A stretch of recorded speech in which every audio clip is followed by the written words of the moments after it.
நமது மெய்ப்பரும் நமது மீட்பரும் நமது ஆண்டவருமாகிய இயேசு கிறிஸ்துவில் பிரியமான உறவுகளே, அருள்ஒளி இணையதளம் வழியாக வத்திக்கான் வானொலி நிகழ்ச்சிகளை நாள்தோறும் உங்களுக்காக நாம் ஒளிபரப்பி வருகிறோம். அருள்ஒளி இணையதளத்திற்காக தொகுத்து வழங்குபவர் உங்கள் அன்பிற்கினிய பேசால் தாஸ்.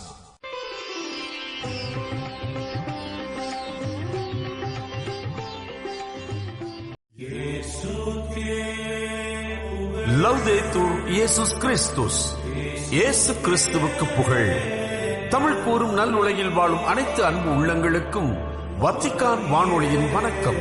இறைவன் உங்கள் உள்ளத்தையும் இல்லத்தையும் தன் அன்பாலும் அருளாலும் அமைதியாலும் இன்றும் என்றும் நிரப்புவாராக.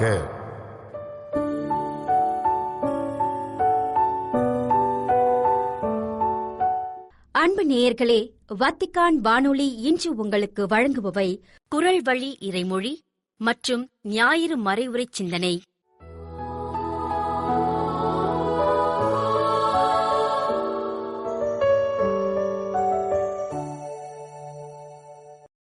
குரல் வழி இறைமொழி.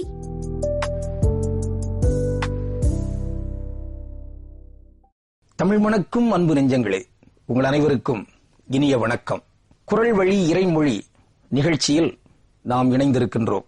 இணைந்திருக்கும் உங்கள் ஒவ்வொருவருக்கும் நன்றி நிறைந்த வாழ்த்துகள். இன்று நாம் இல் வாழ்க்கை எனும் அதிகாரத்தில் இருந்து குரல் ஒன்றை பார்க்கவிருக்கிறோம். இல் வாழ்க்கையில் அது 2ஆம் குரல், 42ஆம் குரலாக திருக்குறளிலே அது இடம்பெற்றிருக்கிறது. துறந்தார்க்கும் துவாதவர்க்கும் இறந்தார்க்கும் இல் வாழ்வான் என்பான் துணை. 3 வகையினர் இங்கு சொல்லப்படுகிறார்கள். துறந்தார், துறந்தார் என்றால் துறவிகள். இந்த சமூகத்திலே மக்கள் வாழ வேண்டும் என்பதற்காக பலவற்றை தியாகம் செய்த ஈகிகள், தியாகிகள், இவர்கள் எல்லாருமே அந்த துறந்தார் என்ற வரிசையிலே இடம்பெறுவார்கள். அத்தகைய துறந்தார்க்கும் தூவாதவர்க்கும் உழைக்க இயலாது, உழைக்க வாய்ப்பில்லை, அப்படிப்பட்ட ஒரு சூழலாகிவிட்டது. அந்த வகையில் கையேந்திதான் வாழ வேண்டிய ஒரு நிர்பந்தம். எனவே அந்த சூழலில் அந்த துவாதவராக உழைக்க இயலாமல், எனவே கையேந்தி வாழ வேண்டிய ஒரு நிலையில் இருக்கக்கூடிய அத்தகையோர்க்கும் இறந்தார்க்கும், இறந்தவர்கள் இந்த சமூகத்திலே வாழ்ந்து ஏதோ ஒரு காரணத்திற்காக உயிர் துறந்தவர்கள், அவர்களை அடக்கம் செய்கிற நிகழ்ச்சியாக இருக்கலாம், அவர்கள் இறந்த பிறகு அவர்களுடைய ஆன்ம இளைப்பாற்றிக்காக மன்றாடுவதாகவோ, அல்லது அவர்கள் பெயரில் அவர்கள் செய்து வந்த ஏராளமான நற்செயல்களை தொடர்வதாகவோ இருக்கலாம். அத்தகைய செயல்களை எல்லாம் இந்த இறந்தோர் சார்பாகவும், ஆக இந்த 3 வகையினர், துறந்தார்க்கும் துவாதவர்க்கும் இறந்தார்க்கும் ஆகிய இந்த 3 வகையினருக்கும் இல் வாழ்வான் என்பான் துணை. நான் உங்களுக்கு துணையாளராக தூய ஆவியாரை அனுப்புகிறேன் என்று இறைமகன் இயேசு குறிப்பிடுகிறார். இங்கு இந்த 3 வகையினருக்கும் துணையாளர்களாக இறைவன் தேர்ந்தெடுத்திருக்கிற மக்கள் கூட்டம் யார் என்றால் இல் வாழ்க்கையில் ஈடுபட்டிருக்கிறவர்கள். எனவே துறவிகளோ குருக்களோ இல்லறத்தாருக்கு பணம், பொருளாதார உதவிகள் கொடுப்பது என்பது முறையாகாது. குருக்கள், துறவிகள் அவர்கள் மக்களிடமிருந்து பெற வேண்டும், மக்கள் அவர்களுக்கு கொடுக்க வேண்டும். இந்த ஒரு திட்டத்தையும் இங்கு நாம் ஏற்றுக்கொள்ள வேண்டிய ஒரு கட்டாயம் இருக்கிறது, குறள் நெறி கூறுகிறது. ஆக இந்த 3 வகையினருக்கும் உதவி செய்வதற்கு இன்று உறுதி ஏற்பது நம் கடமையாக இருக்கிறது. இதை ஒரு கடமையாக செய்ய வேண்டும். தொடக்க நூலில் சொல்லப்பட்டிருக்கிறது, கணவன் தன் தாய் தந்தையை விட்டுவிட்டு தன் மனைவியோடு ஒன்றித்திருப்பான். அதை இறை திருவிழமாகவே கடவுள் முன்வைக்கிறார். எதற்காக? மீண்டும் இத்தகைய அறச்செயல்களை, உதவி செயல்களை செய்வதற்கு இன்னொரு குடும்பத்தை அவர் உருவாக்குகிறார். கணவன் மனைவி இணைந்து வாழ்ந்து அதில் கிடைக்கிற அன்பு ஆற்றலை கொண்டு இந்த துறந்தார், துவாதவர், இறந்தார் ஆகிய இந்த 3 வகையினருக்குமே அவர்கள் உதவி செய்ய வேண்டும். இந்த உதவியை அவர்கள் ஒரு கடமையாக எண்ணி செய்ய வேண்டும். ஆபிரகாம் அதை உணர்ந்து செய்கிறார். எனவே விருந்தோம்பல் செய்வதை, உதவி செய்வதை ஒரு திட்டமாக ஏற்றுக்கொள்கிறார் என்று விவிலியத்திலே நாம் பார்க்கின்றோம். இந்த ஒரு பார்வையின் அடிப்படையில் இங்கு இல்லறத்தார் ஒவ்வொருவருமே இன்று ஏற்க வேண்டிய ஒரு தெளிவான உறுதிப்பாடு என்னவென்றால், இந்த சமூகத்தில் வாழ்கின்ற மனிதர்கள் எவரெல்லாம் பொதுநல விரும்பிகளாக வாழ்ந்து கொண்டிருக்கின்றார்களோ, எவரெல்லாம் இங்கு வாழ்வதற்கு இயலாத தன்மையில் இருந்து கொண்டிருக்கிறார்களோ, எவரெல்லாம் இங்கு இறந்து இருக்கிறார்களோ, இவர்கள் எல்லாரையும் பேணி பாதுகாக்க வேண்டிய மிகப்பெரிய பொறுப்பு என்பது, மிகப்பெரிய கடமை என்பது இல்லறத்தாருக்கு இருக்கிறது என்பதை உறுதி செய்து கொள்வோம். அத்தகைய பணிகளை ஒருவேளை கடந்த காலங்களில் செய்யாமல் இருந்திருக்கிறோம் என்றால் அதை இன்று முடிவெடுத்து நாம் செய்வதற்கு முனைவோம், தொடர்வோம். மீண்டும் ஒரு முறை இந்த திருக்குறளை நாம் சொல்வதற்கு முயல்வோம். துறந்தார்க்கும் தூவாதவர்க்கும் இறந்தார்க்கும் இல் வாழ்வான் என்பான் துணை. இறைவனுக்கு திருவுளமானால் மீண்டும் குறள் வழி இறைமொழி நிகழ்ச்சியில் நாம் இணைவோம். உங்கள் அனைவருக்கும் நன்றி, வணக்கம். ஞாயிறு மறைவுரை சிந்தனை. இறைமகன் இயேசு கிறிஸ்துவில் அன்புக்குரிய சகோதர சகோதரிகளே, ஆண்டின் பொதுக்காலம் 15ஆம் ஞாயிறை நாம் கொண்டாடி மகிழ்கின்றோம். இறை வார்த்தையை பற்றிய விளக்க உரையை விவிலியம் பல்வேறு உருவங்களில் சித்தரிக்கிறது. இறை வார்த்தை என் காலடிக்கு வெளிச்சம் என்று சொல்கிறது. இறை வார்த்தை மனதை உடைக்கின்ற சம்மட்டி என்கிறது. இறை வார்த்தையை துளி தேனினும் இனிமையானது என்று சொல்கிறது. இறை வார்த்தையை மனதை உருக்குகின்ற பொசுகுகின்ற தீயை போன்றது என்று சொல்கிறது.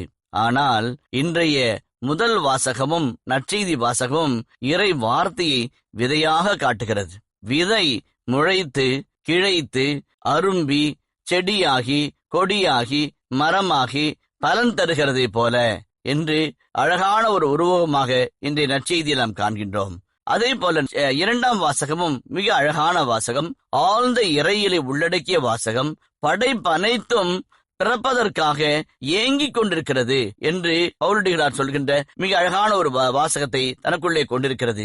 ஆக நாம் உண்மையாகவே இறை வார்த்தையின் விரும்பிகளாக இருந்தால், இறை வார்த்தையை விரும்பி தேடுகிறவர்களாக இருந்தால், இன்றைய ஞாயிறு வாசகங்கள் அத்தனையுமே நமக்கு ஒரு மாபெரும் விருந்தை படைக்கின்றன என்றால் அதில் துளியும் மிகை கிடையாது. முதல் வாசகத்திலிருந்து ஆரம்பிப்போமே. முதல் வாசகம், வானகத்திலிருந்து புறப்பட்டு வருகின்ற மழையும் பனியும் நிலத்தை நனைத்து விதையை முளைப்பிக்க செய்து விதைத்தவனுக்கு பலனையும் அறுப்பவனுக்கு பலனையும் கொடுக்காமல் திரும்பி போகாது. அதை போலவே என் வாயிலிருந்து வருகின்ற இறை வார்த்தையும் இருக்கும் என்று ஆண்டவர் மிக அழகாய் சொல்கிறார். 3 அழகான செய்திகள் இதிலே அடங்கியிருக்கிறது. ஒன்று, இறை வார்த்தை பயனுள்ளது. ஓட்டப்பந்தயத்திலே ஓடினார்கள். அமெரிக்க வீராங்கனைகள் மிக ஓட்டமாக ஓடினார்கள். உலக சாதனையும் ஒலிம்பிக் சாதனையும் முறியடித்து தூக்கி எறிந்துவிட்டு அவர்கள் பதக்கப்பட்டியலிலே வந்து சேர்ந்தார்கள். ஆனால் ஒரே ஒரு 2 நிமிடங்களிலே அறிவிக்கப்பட்டது, யாரோ ஒருவர் ஓடிய 4 பேரில் ஒருவர் டிராக் கட் செய்து விட்டார், ஓடிய பாதையை கடை தவற விட்டு விட்டார் என்று செய்தி வந்தது. அவர்கள் நிராகரிக்கப்பட்டார்கள். அவர்களுடைய சரித்திர சாதனை மறக்கப்பட்டது, அழிக்கப்பட்டது. ஆம் அன்புக்குள்ளே, இறை வார்த்தை பயனுள்ளது. நாம் ஓடுகின்ற ஓட்டம், செய்கின்ற செயல்பாடு, வாழ்கின்ற வாழ்க்கை எல்லாம் பயனுள்ளதாக இருக்க வேண்டும். இறை வார்த்தை நம் வாழ்வில் பயனுள்ள ஒரு பொருளாய் இருக்க வேண்டும். பயனுள்ளதாய், பலன் தருகிறதாய், 30, 60, 100 பலன் தருகிறதாய் இறை வார்த்தை இருக்க வேண்டும். அதை போலவே பொய்க்காத இறை வார்த்தை ஒரு காலம் பொய்த்து போகாது. விண்ணும் மண்ணும் ஒழிந்து போகும், என் வார்த்தையோ ஒரு சிற்றெழுத்தோ புள்ளியோ அழியாது மறையாது என்று ஆண்டவர் சொன்னாரே, எவ்வளவு அற்புதமான ஒரு வாசகம் அது. இறை வார்த்தை ஒருபோதும் பொய்த்து போகாது. ஆம், இறை வார்த்தையின் மீது நீங்கள் வாழ்ந்தீர்கள் என்றால் மத்திய 7:27 சொல்வது போல, நீங்கள் பாறை மீது வீட்டை கட்டிய அறிவாளிக்கு ஒப்பாவீர்கள், இல்லை என்றால் மணல் மீது கட்டிய மூடனுக்கு ஒப்பாவீர்கள். மழை பெய்தது, வெள்ளம் வந்தது, ஆற்று பெருக்கு போல வெள்ளம் மோதியது, அழிந்தது அந்த வீடு. ஏனென்றால் அது மணல் மீது கட்டியிருந்தது. ஆனால் இறை வார்த்தை என்னும் பாறை மீது கட்டிய வீடோ அசையாமல் இருந்தது என்பதை நற்செய்தியிலே நூல்களிலே நாம் வாசிக்கின்றோம். அதை போலத்தான் இறை வார்த்தை பொய்க்காதது. அதன் மீது நாம் வாழ்க்கையை கட்டும் போது ஒருபோதும் தோற்று போக மாட்டோம், ஒருபோதும் வீழ்ந்து போக மாட்டோம், ஒருபோதும் அழிந்து போக மாட்டோம் என்பதை மறந்துவிடக் கூடாது. 3வது கருத்தாக, மிக அழகான கருத்தாக சொல்லப்படுகிறது, இறை வார்த்தை ஒருபோதும் வெறுமையாய் போகாது. என் தந்தையார் அடிக்கடி சொல்லுவார், நான் ஆண்டவரிடம் பேசினேன், ஆண்டவர் என்னோடு பேசினார், நான் உன்னையும் உன் பிள்ளைகளையும் ஆசீர்வதித்திருக்கிறேன் என்று சொல்வார். அடிக்கடி அந்த வார்த்தையை சொல்லுவார். நாங்கள் அவர் வேடிக்கையாக சொல்லுகிறார், விளையாட்டாக சொல்லுகிறார் என்று நினைப்போம். ஆனால் பிற்காலத்தில் தான் அவருடைய அந்த வார்த்தையினுடைய வல்லமை புரிந்தது. ஒவ்வொருவருக்கும் தனித்தனியே ஆசீர்வாதம் கிடைத்த போது, அப்பா உண்மையாகவே ஆண்டவரோடு பேசினார், ஆண்டவரும் அப்பாவோடு பேசினார் என்று உணர்ந்து கொண்டோம். ஒருபோதும் வெறுமையாய் போகாத இறைவார்த்தை, உண்மையான இறைவார்த்தை, உணமார்ந்த இறைவார்த்தை நம்முடைய இறைவார்த்தை. அந்த இறைவார்த்தை பொய்க்காதது, இந்த இறைவார்த்தை பயன் தரக்கூடியது, அந்த இறைவார்த்தை வீணாய் போகாது. இறை வார்த்தை மீது பற்றுக்கொண்ட யாரும் வீணாய் போக மாட்டார்கள். பாருங்களேன், அகில உலக அளவிலே மிக அதிகமாய் விவிலியம் அச்சிடப்படக்கூடிய நாடு எது என்று எடுத்தால் கோடி கோடி கோடி கோடி கணக்கான விவிலிய புத்தகமானது அச்சிடப்படுவது சீனாவிலேதான். எதற்காக? வியாபாரத்திற்காக. அங்கே யாராவது இறைவனை விசுவசிக்கிறார்களா? விவிலியத்தை வாசிக்கிறார்களா? விவிலியத்தை நேசிக்கிறார்களா? இல்லையே. அவர்களுக்கெல்லாம் என்ன, ஒரு புத்தகம் இன்னொரு புத்தகம், ஒரு புத்தகத்தோடு இன்னொரு புத்தகம், ஆகவே அச்சிடுவோம் என்று அச்சடிக்கிறார்கள். அதுவல்ல, நம் வார்த்தை வாழ்க்கையில் பொய்த்து போகக்கூடாது. இறை வார்த்தையின் வள்ளல் தன்மையும் இறை வார்த்தையுடைய பயனுறு தன்மையும் நம் வாழ்க்கையில் நிச்சயம் பலன் தர வேண்டும், நிறைவான பலனை தர நமக்கு வாய்ப்பு தர வேண்டும். அதுதான் மிக முக்கியமான செய்தியாக இந்த இடத்தில் கருதுகிறோம். இறை வார்த்தை விதையை போல மண்ணை நனைத்து கிளப்பிக்க செய்து அந்த விதைக்கு பயன் தருவது போல நம் வாழ்க்கை அமைய மன்றாட வேண்டும். அதே போலவே இரண்டாம் வாசகம் மிக அழகான வாசகம். இரண்டாம் வாசகத்திலே படைப்பு அனைத்தும் காத்திருக்கிறது என்று பவுலடிகளார் சொல்லுகிறார். ரோமேயர்களுடைய திருமுகத்தின் 8ஆம் அதிகாரம் மிக அழகான அதிகாரம். 8ஆம் அதிகாரத்திலே இறை ஆவிக்குள்ளான வாழ்வு பற்றிய செய்திகளை மிக அழகாய் பவுலடிகளார் விளக்கி சொல்வார். அந்த 8ஆம் அதிகாரத்தை 10 முறை 15 முறை 20 முறை வாசித்தாலும் திகட்டாது. அவ்வளவு அழகான வாசகம் 8ஆம் அதிகாரம். அந்த அதிகாரத்துடைய மிக மைய புள்ளியே இன்றைய நாளிலே நாம் 2ஆம் வாசகமாக கொண்டிருக்கிறோம். நம்முடைய வாழ்வு நம்பிக்கை இழக்காத வாழ்வு. படைப்பு அனைத்துமே நம்பிக்கை இழக்காமல் நம்பிக்கையோடு இறைவனுடைய வருகைக்காக காத்திருக்கிறது. அவர் வரும் நாளிலே முழுமையான நிறைவையும் பலனையும் நாம் பெற்றுக்கொள்வோம் என்று. எப்படி அறுவடை நாளிலே உழவனானவன் மகிழ்கிறதை போல, எப்படி மழை நாளிலே உழவனானவன் மகிழ்ந்திருப்பது போல நாம் இறைவன் வரும்போது மகிழ்ந்திருப்போம். அவரே நமக்கு பலனை தருவார், அவரே நமக்கு நிறைவை தருவார், அவரே நமக்கு ஆசீர்வாதத்தை தருவார் என்று நாம் புரிந்து கொள்ள வேண்டும். அதைத்தான் இந்த பகுதி அழகாக சொல்லுகிறது. நம்பிக்கையோடு காத்திருக்க வேண்டும். அப்ரஹாம் இறைவனுக்கு ஏற்புடையவரானது நம்பிக்கையாலே தானே.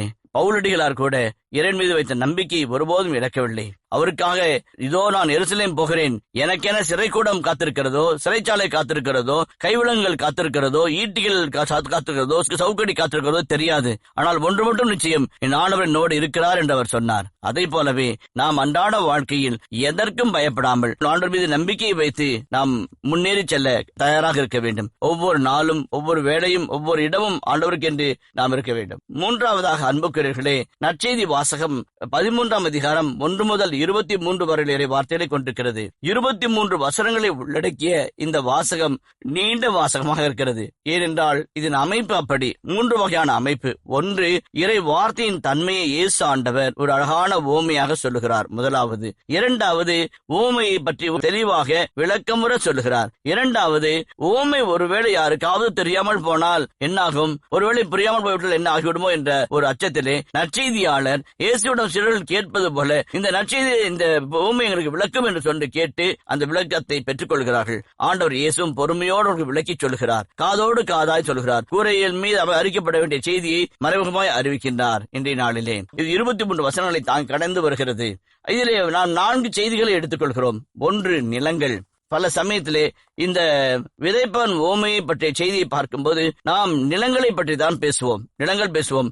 வழியோரம், கற்பாறை, முட்புதர், நல்ல நிலம் என்று நாம் நிலங்களை பற்றி பேசுவோம். உண்மைதான். ஆனால் உலக புகழ்பெற்ற விவிலிய பேராசிரியராகிய அருட்தந்தை லெக்ரான் அவர்கள் அழகாய் சொல்லுவார், நாம் வழியோரத்தை சந்திக்கிறோம், உண்மைதான்.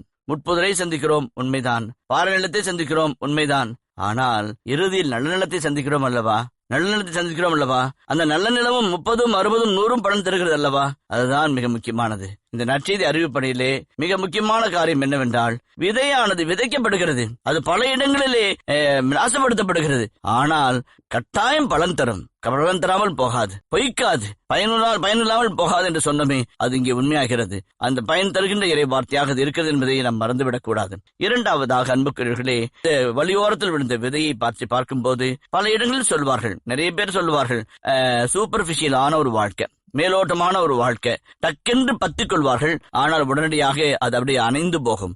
வெயில் ஏறும்போது காய்ந்து தீந்து கருகி போவார்கள். அது நம்முடைய அன்றாட வாழ்க்கையிலே நம்முடைய இறை வார்த்தையை பற்றிய பற்றுதல் மிக ஆழமாக இல்லை என்று சொன்னால் நாம் வழியோரம் விழுந்த விதையாக மாறிவிடுவோம். பல சமயத்தில் அறிஞர்கள் சொல்லுவார்கள், இந்த வழியோர விதை என்பது எந்த இதிலும் பற்றில்லாமல் வாழ்கிற வாழ்க்கை, எதிலும் ஒரு பற்றில்லாத வாழ்க்கை. இவள் இறைவார்த்தை மீது மட்டுமல்ல, உலகத்தின் மீதும் பற்றில்லாமல், மனிதர்கள் மீதும் பற்றில்லாமல், சொந்த பந்தங்கள் மீதும் பற்றில்லாமல், எதன் மீதும் பற்றில்லாமல் வாழ்வார்கள் என்று சொல்கிறார்கள். ஆம், பற்றில்லாத வாழ்க்கை அல்ல, மாறாக ஆண்டவரை பற்றி கொண்டு வாழ்கிற வாழ்க்கை மிக முக்கியமான வாழ்க்கை. இரண்டாவது, பாறை மீது விழுந்த வார்த்தை. பாறை மீது விழுந்த வார்த்தை வேறில்லா மண்ணில்லாதனால் டக்கென்று முளைக்கிறது.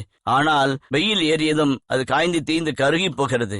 இதுவும் கூட அப்படித்தான். பல சமயத்திலே நாம் எந்த நிலமாக இருக்கிறோம்? பாறையாக இறுகி போய் பலன் தராத ஒரு வாழ்க்கையாக வாழ்ந்து கொண்டிருக்கிறோமா, அல்லது பலனுள்ள வாழ்க்கை வாழ்வதற்கு தயாராக இருக்கிறோமா என்பதை சுட்டிக்காட்ட அழைக்கிறது. மூன்றாவதாக, நெரிசலுமான முட்புதற்கு நடுவில் நாம் விழுந்தோம் என்றால் ஒரு காலம் ஒருபோதும் இறைவார்த்தை பயனாக தரவே முடியாது. பல சமயத்தில் நம்முடைய இச்சைக்குரிய வாழ்க்கை, நம்முடைய கூடா ஒழுக்கம், நம்முடைய தவறான உறவுகள், நம்முடைய காமம், ஆண்டவர் விட்டு விலகிய வாழ்க்கை, இதெல்லாம் நம்மை முட்புதரை போல அழுத்த நாம் பயன் தராமல் போய்விடுவோம் என்று சொல்வார். ஒரு சகோதரன் கண்ணீரோடு சொன்னான், நான் ரீல்ஸ் பார்த்து, இன்ஸ்டாகிராம் பார்த்து, பேஸ்புக் பார்த்து, சைட்டுகளை பார்த்து மனம் குழம்பி போய் சொந்த தங்கையை பார்க்கும்போது கூட நான் தவறாக நினைக்கிறேன். எனக்குள்ளாக இருக்கிற இந்த அபக்கிரமானதுக்காக நான் என்ன செய்வதென்று தெரியாமல் புலம்புகிறேன் ஃபாதர் என்று கண்ணீரோடு கதறி அழுதார். உண்மைதான், பல சமயத்தில் நாமே முட்புதற்கு நடுவில் விழுந்து விட்டு முட்புதர் நெரிக்கிறதே என்று சொல்லி தவித்து போவோம். அதுவுள்ள வாழ்க்கை பயனற்ற வாழ்க்கையாகிய பாறை நிலமோ, அல்லது மேம்போக்காக வாழ்கிற வழியோர விதையோ, அல்லது நெருக்கப்பட்ட முட்புதரின் விதையோ அல்ல. நாம் ஆண்டவர்களுக்குள்ளாக 30, 60, 100 பயன் தரக்கூடிய பயனுள்ள வார்த்தையாக வாழ அழைக்கப்படுகிறோம். அதுதான் முக்கியம். அன்புக்குரியவர்களே, நல்ல நிலத்தை பற்றிய 2 செய்திகளை உங்களோட சொல்லி இந்த மறைவுரையை நிறைவு செய்ய ஆசைப்படுகிறேன். நல்ல நிலம் என்பது ஆண்டவருக்கேற்ற நிலமாக இருக்கிறது. அங்கே நிறைய பலன் கிடைக்கிறது. ஆண்டவருக்கேற்ற நம்பிக்கைக்குரிய நிலமாக அது இருக்கிறது. இந்த நல்ல நிலம் பற்றிய வாழ்வை பற்றி பார்க்கும்போது ராணி மரியா சகோதரியை பற்றி நாம் அழகாக நினைக்கிறோம். அற்புதமான ஒரு சகோதரி, ஏழை எளியவர்களுக்காக தன் வாழ்வை அர்ப்பணித்த அந்த சகோதரி, எளிய அடித்தட்டு மக்கள், பிற்படுத்தப்பட்ட மக்கள், ஜமீன்தார்களினாலும் மற்ற மக்களினாலும் ஏமாற்றப்பட்டு வஞ்சிக்கப்பட்டு பல்வேறு விதமான இன்னல்களுக்கு ஆளாகும் போது அவர்களுக்காக துணிந்து போராடுகிறார். அதற்காக அவர் பல முறை அடிக்கப்பட்டார், வதைக்கப்பட்டார், எச்சரிக்கப்பட்டார், பல்வேறு நிலைகளிலே நிர்பந்திக்கப்பட்டார். ஆனாலும் அவர் விடாமல் போராடினார். ஒரு காலகட்டத்திலே அவரை கத்தியிலே குத்தி வாகனத்திலிருந்து கீழே இழுத்து தள்ளி கொலை செய்தார்கள். இறந்து போன அந்த சகோதரியை கொலை செய்த சகோதரனை அவருடைய தமக்கையார் சென்று சந்தித்து அவருடைய கரங்களிலே ராக்கி என்று சொல்லப்படுகிற அண்ணன் தம்பி உறவு முறையை கட்டி அவருக்கு அந்த உறவை வெளிப்படுத்தி, உன்னை நாங்கள் மன்னிக்கிறோம், எங்கள் குடும்பத்தின் நபராக நாங்கள் ஏற்றுக்கொள்கிறோம் என்று சொன்னபோது அவன் கண்ணீர் விட்டு கதறி அழுது விழுந்து காலில் மன்னிப்பு கேட்டு அழுது தன் வாழ்க்கையை மாற்றிக்கொண்டு அவரும் ஒரு கிறிஸ்தவராக மாறினார் என்று செய்தி சொல்கிறது. ஆம், நல்ல நிலம் நல்ல விதையை தருகிறது. நல்ல விதை வீரியமுள்ள விளைச்சலை தருகிறது. ராணி மரியா போன்ற அற்புதமான மனிதர்கள் நமக்குள்ளாக 1000 வர வேண்டும். அதே போலத்தான் அருள்வாய் மொழி என்னுடைய அன்பு புனிதர் தேவசகாயம் அவர்கள், ஆண்டவரை அறிந்த வாழ்க்கை என்பது மிக சிறிய வாழ்க்கை தான். நாமும் ஆண்டவர்களாய் மன்றாடுவோம். ஆண்டவர்கள் மகிழ்ந்திருக்க, ஆண்டவர்கள் சிறந்திருக்க, ஆண்டவர்கள் உயர்ந்திருக்க, ஆண்டவர்கள் மிகுந்த கணிதந்த மரமா இருக்க, வாய்க்கால் ஓரத்தில் நடப்பட்ட மரம் போல இருக்க ஆண்டவரிடம் நாம் மன்றாடுவோம். எங்களை அன்பாக நேசிக்கிற நல்ல ஆண்டவரே, விதையான இறை வார்த்தைக்காக நன்றி கூறுகிறோம். அந்த விதையான இறை வார்த்தை எங்கள் வாழ்வை வளப்படுத்த நலப்படுத்த இறை அருளை கெஞ்சி மன்றாடுகிறோம். அன்றாட வாழ்க்கையில் இந்த இறை வார்த்தை என்னும் விதை மிகுந்த பலன் தர எங்களை நீ தயார்படுத்துவீராக. தாராள உள்ளமும் நல்ல மனமும் மன ஊக்கமும் மன வலிமையும் தந்து எங்களை ஆஸ்வதிப்பீராக. ஆண்டவரே, ஒரு ராணி மரியா போல, ஒரு புனித அந்தோனியாரை போல, புனித மேக்சிமிலியன் கோல்ஃபேவை போல, புனித தேவசகாதியை போல நாங்களும் சாட்சிகளாய் உமது அன்பிற்கு, உடைய இறை வார்த்தைக்கு, உடைய இறை வாழ்வுக்கு சாட்சிகளாய் இருக்க எங்கள் அருள்வீராக. என்றும் வாழும் இயேசு வழியாகவே உம்மை மன்றாடுகிறோம். ஆமேன்.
இத்துடன் வத்திக்கான் வானொலியின் தமிழ் ஒளிபரப்பு நிறைவு பெறுகிறது. உங்கள் செவிமடுத்தலுக்கு நன்றி. தொடர்ந்து வத்திக்கான் வானொலியுடன் இணைந்திருங்கள். இறையாசிர் பெறுங்கள். இதுவரையும் நீங்கள் செவியுற்றது வத்திக்கான் வானொலியின் இன்றைய நிகழ்ச்சிகள். மீண்டும் மற்றொரு வத்திக்கான் வானொலி நிகழ்ச்சியில் உங்கள் அனைவரையும் சந்திக்கும் வரை அன்பு விடைபெற்றுச் செல்வது உங்கள் அன்பின் பேசாலை தாஸ்.